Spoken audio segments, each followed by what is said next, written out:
নমস্কাৰ বন্ধু বান্ধৱীসকল, কি খবৰ আপোনালোকৰ খবৰ নিশ্চয় ভালে আৰু মোৰো ভাল আপোনালোকৰ আশীৰ্বাদত। আৰু বহুত দিনৰ মূৰত আজি এটা ব্লগ ভিডিঅ' আগবঢ়াব লৈছোঁ।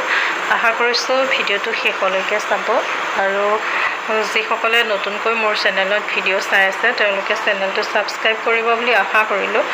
আৰু ব্লগ ভিডিঅ'বোৰ আচলতে বহুত কষ্ট কৰি বনোৱা যায়। বিভিন্ন কামৰ মাজতে এটা ভিডিঅ' কৰাটো ইমানো সহজ কথা নহয় আৰু ভিডিঅ'টো কৰিলেও ভিডিঅ'টো এডিটিং কৰি আপোনালোকৰ মাজলৈ আগবঢ়াই দিয়াত কিমানখিনি কষ্ট লুকাই থাকে সেয়া কেৱল যিসকলে এটা চেনেল চলাই আছে বা ফেচবুক পেজ চলাই আছে বা ইউটিউব চেনেল চলাই আছে তেওঁলোকে ভালকৈ জানে। আৰু সেই ভিডিঅ'টো ইমানখিনি কষ্ট কৰাৰ পিছত যদি মানুহে ভালদৰে নাচায় মনটো বহুতেই বেয়া লাগে। সেইবাবে মানে কি আজিকালি ব্লগ ভিডিঅ'বোৰ কৰিবলৈ মনেই নোযোৱা হৈছে। তথাপিও আৰু নিজৰ চেনেলটো আগবঢ়াই লৈ যোৱাৰ খাতিৰত মাজে সময়ে এটা নিজৰ ব্লগ ভিডিঅ' নিদিলেও মনটো ভাল নালাগে। আৰু বেলেগৰ টপিকবোৰ আনি নিজৰ চেনেলত দিবলৈও মই বৰ বিশেষ ভাল নাপাওঁ। তথাপিও নিজৰ চেনেলটো আগুৱাই লৈ যোৱাৰ স্বাৰ্থত কেতিয়াবা তেনেধৰণৰ কিছুমান ভিডিঅ' দিব লগা হয়। কাৰণ সদায় শাক খোৱা মাছ খোৱা বিভিন্ন ধৰণৰ ঘৰুৱা কাম বনৰ ব্যস্ততাৰ ভিডিঅ'বোৰ মানুহে চাই ভালো নাপায়। আৰু সেইবোৰকেনো কিমান দেখুৱাই থাকিম, সেইবাবেও ঘৰুৱা কাম বনবোৰ সকলোৱে কৰে, সকলোৰে নিজৰ নিজৰ এখন সংসাৰ ধুনীয়াকৈ চলাই আছে। একেবোৰ কামকে কৰি দেখুৱাই থাকি আৰু ৰন্ধা বঢ়া ৰেচিপিবোৰো দেখুৱাই মানে সদায় একেখিনিকে কৰি থাকি ভাল নালাগে। সেইবাবে মানে আৰু মানুহেও কষ্ট অনুযায়ী চাব নোখোজে। সেইবাবে বিভিন্ন ধৰণৰ টপিক কিছুমান বা নিউজ কিছুমানো কেতিয়াবা নিজৰ চেনেলত দিব লগা হয়। তাৰ বাবে আপোনালোকে একদমেই বেয়া নাপাব। আৰু আমি হৈছোঁ হাউচৱাইফ আৰু হাউচৱাইফবোৰে সদায় ঘৰুৱা বিভিন্ন ব্যস্ততাবোৰকে ব্লগিং হিচাপে দেখুৱাব লাগিব। আৰু বেলেগকৈনো নতুনকৈ দেখুৱাব লগা কি থাকিব বা দেখুৱাব কি, কাৰণ আমি সদায় একেবোৰ কামকে কৰি ব্যস্ত থাকোঁ। সেইবাবে আমি হাউচৱাইফবোৰে যেতিয়া এটা চেনেল আগুৱাই লৈ যাব লাগিব সেই ক্ষেত্ৰত আমি সদায় একেধৰণৰ বস্তুবোৰকে ব্লগত দেখুৱাই থাকিবলগীয়া হয়। আৰু আপোনালোকে হয়তো সেই একেবোৰকে চাই থাকি আমনিও পাব পাৰে। সেইবাবে মানে কেতিয়াবা কিছুমান বেলেগ টপিক লোৱা হয়, সেইবাবে বেয়া নাপাব। আৰু এয়া আজি ৰাতিপুৱা মই অলপমান এয়া ফ্ৰাইড ৰাইচ বনাইছিলোঁ আৰু এয়া তাকে অলপ আছিল, মই খাই লওঁ বুলি ভাবিছোঁ।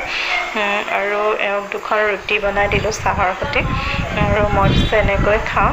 দুয়োটা ল'ৰাকে স্কুললৈ উলিয়াই কৰি এয়া সৰুটো নগ'ল দেখিছেনে।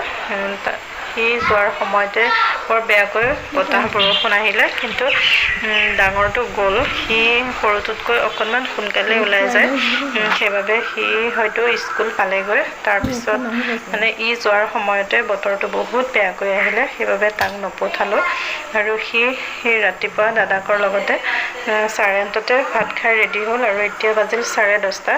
আৰু তাৰো মানে অকণমান ভোক লাগিছে চাগে, যিহেতু ঘৰতে আছে খেলি ধূলি।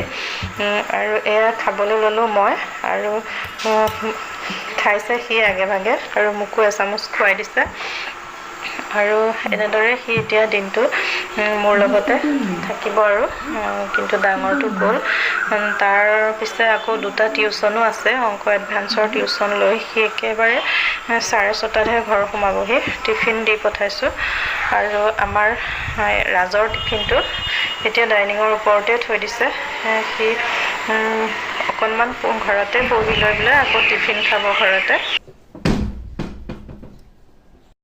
আৰু আজি ইমানেই বৰষুণ পৰিছে মানে একদম ৰাতিপুৱাৰ পৰাই পৰি আছে। আৰু ৰাতিপুৱাৰ পৰা এনেকুৱা বতাহ বৰষুণ সমানে বতাহ বৰষুণ দি আছে। আৰু মই এতিয়া দুপৰীয়াৰ এয়া জিকা ৰঙালাও, তাৰপিছত ইয়াত দেখিছেনে জিকা ৰঙালাও মচুৰ দাইল, এনেদৰে শুকান জলকীয়া তেজপাত সকলো দি কৰি ধুনীয়াকৈ মানে এখন মিক্স চব্জি বনাই আছোঁ। এইখিনিকে থুপথুপীয়াকৈ বনাম আৰু এনেদৰে ভাত খাম। এইফালে ভাতটো পাতি থৈছোঁ আৰু ঠাণ্ডা বতৰ, বহুত কিবা একো কৰি নাথাকোঁ আৰু কাপোৰ দুযোৰমানো চিলাব আছে, কাপোৰো চিলাই আছোঁ, এইফালে ৰান্ধিও আছোঁ।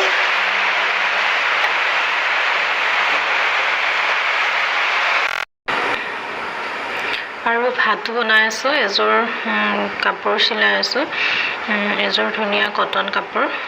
আৰু আপোনালোকে বহুতে জানেই মই ঘৰতে মানে কাপোৰো ব্যৱহাৰো কৰোঁ সৰু সুৰাকৈ। মানে যিসকলে মই কাপোৰ চিলাওঁ বুলি জানে, ওচৰৰে বৌ বা ওচৰৰ বোৱাৰী বা বৰমা খুৰী এনেধৰণৰ সকলোৱে কাপোৰ চিলাব আহিলে মানে এনেকুৱা কাপোৰ আনিবাচোন, তেনেকুৱা কাপোৰ আনিবাচোন বুলি কয় দেখি মই মানে সৰু সুৰাকৈ কাপোৰৰ ব্যৱসায়ো কৰি আছোঁ আৰু ভাতো বনাই আছোঁ আৰু কাপোৰো চিলাই আছোঁ। এযোৰ মোৰ পৰা লোৱা কাপোৰে হয়। আৰু আমাৰ টিকলাক পঢ়াৰ নামত সেই কিতাপবোৰ উলিয়াই লৈ কি কৰি আছে দেখিছেনে। আৰু এইখিনি জিকা, ৰঙালাও, আলু, মচুৰ দাইল এইখিনি ভালদৰে ভাজি অলপ গৰম পানী দি দিম। আৰু এইখিনিকে মই আজি দুপৰীয়া খাবৰ বাবে অলপ থুপথুপীয়া টাইপতে বনাম আৰু বেলেগকৈ দাইল চব্জি বনাই নাথাকোঁ, সেই এখনেই বনাইছোঁ। ইয়াত এতিয়া এগিলাচমান গৰম পানী দি দিওঁ আৰু এফালে ভাতটো হ'ব এতিয়া। আৰু এইখিনি দুগিলাচ গৰম পানী দিলোঁ, দি লৈ ভালকৈ উতলাই আছোঁ। আৰু দালি, শাক চব্জি সকলোবোৰ ধুনীয়াকৈ সিজি গ'ল। আৰু ইয়াতে মই কণী দুটামানো দি দিছোঁ আৰু 5 মিনিট সময় এনেদৰে উতলিবলৈ দিম, তাৰপিছত হৈ যাব। আৰু কেঁচা জলকীয়া, পকা জলকীয়া এনেদৰে গোটে 3-4টামান পেলাই থৈছোঁ, ভাঙি দিয়া নাই, যিহেতু আমাৰ ৰাজে জ্বলা বেছিকৈ হ'লে খাব নোৱাৰিব সেইবাবে। আৰু আনফালে এয়া ভাত হৈ গ'ল, ভাতৰ চিটি মাৰিলে।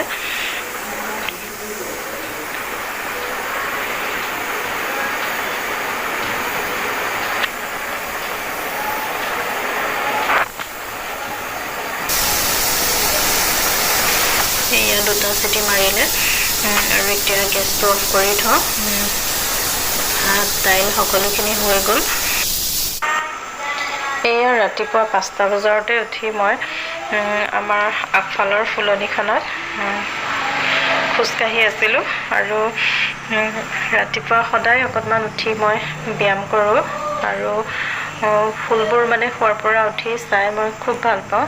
পিছে অলপ দিন হ'ল ফুলনিখন একো যত্নই কৰা নাই। ফুলৰ গছবোৰ ইমানেই ধুনীয়া কালাৰ হৈ গৈছে মানে। আজি অলপ দিনৰ আগত ধূলি চুলি পৰি আছিলে, ৰাস্তাদি গাড়ীবিলাক গৈ থাকে যে, সেই গাড়ীয়ে মানে অহৰহ ধূলি উৰাই থাকে আৰু ফুলৰ পাতবোৰ একদম ধূলি হৈ আছিল। কিন্তু এইকেইদিন বৰষুণ, একে লাটতে বৰষুণ পায়, ফুলৰ পাতবোৰো একদম চকচকীয়া হৈ